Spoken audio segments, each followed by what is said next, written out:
Bonjour tout le monde, ici Caroline. Je vous parle aujourd'hui de comment s'entraîner pendant l'été avec un diabète.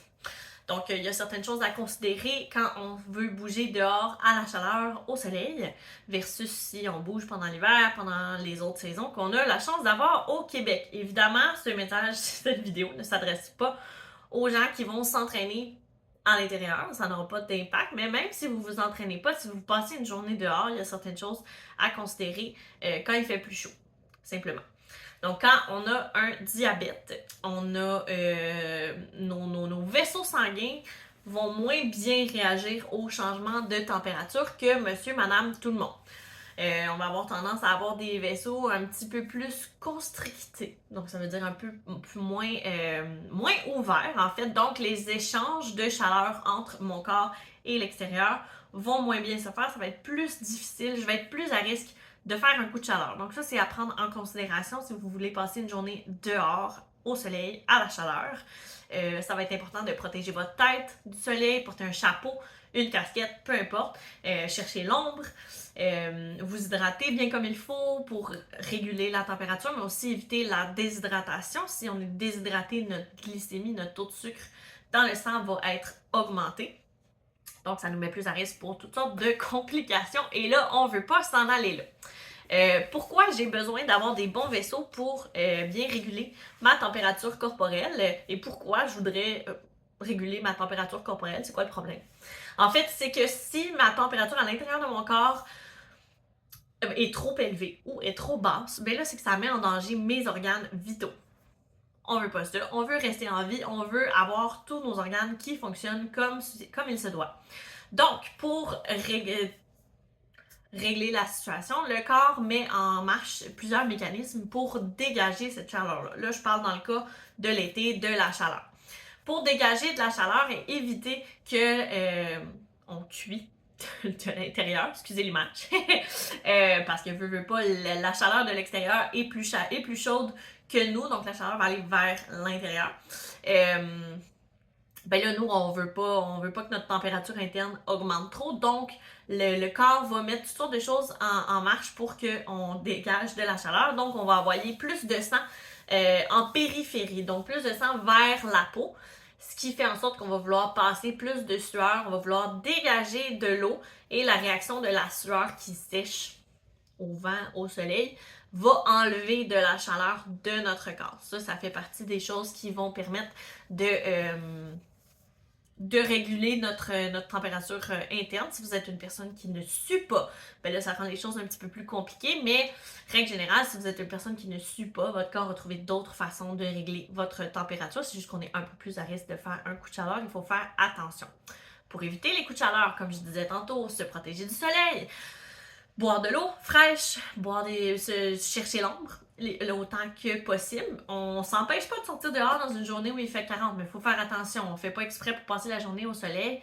Ça nous met à risque. Si on commence à avoir mal à la tête, si on commence à avoir la gorge, la bouche sèche, ça veut dire qu'on est déjà déshydraté. Ça veut pas dire qu'il faut en fait, il faudrait pas attendre ces signes-là avant de commencer à boire de l'eau. Moi, ce que je recommande à mes clients, c'est toujours de boire de l'eau au fur et à mesure dans la journée. Et j'insiste sur de l'eau, pas de la bière.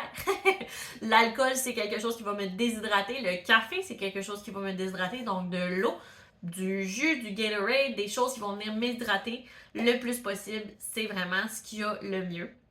Quelque chose fraîche également pour envoyer un peu de fraîcheur à l'intérieur. Donc, c'est à considérer. Si je veux faire une course dehors alors qu'il fait très chaud, ben, ça va être très, très important de ne pas y aller en plein soleil. De pas y aller sur l'heure du dîner en pleine chaleur. Je suis plus à risque, déjà que de base, en faisant rien, je suis plus à risque de faire un coup de chaleur, mais je le suis encore plus si je fais de l'activité physique. De faire de l'activité physique, vous le savez autant que moi, ça donne chaud. Je dégage de la chaleur, je crée de la chaleur. Donc là, si déjà j'ai plus chaud, en tout cas, vous comprenez ce que je veux dire, c'est pas optimal. Donc, ça va être encore plus important de s'amener de l'eau. Si vous êtes comme moi, que vous n'avez pas nécessairement besoin de boire de l'eau pendant votre entraînement, ben là, quand il fait chaud, là, on n'entend pas, on en prend quand même.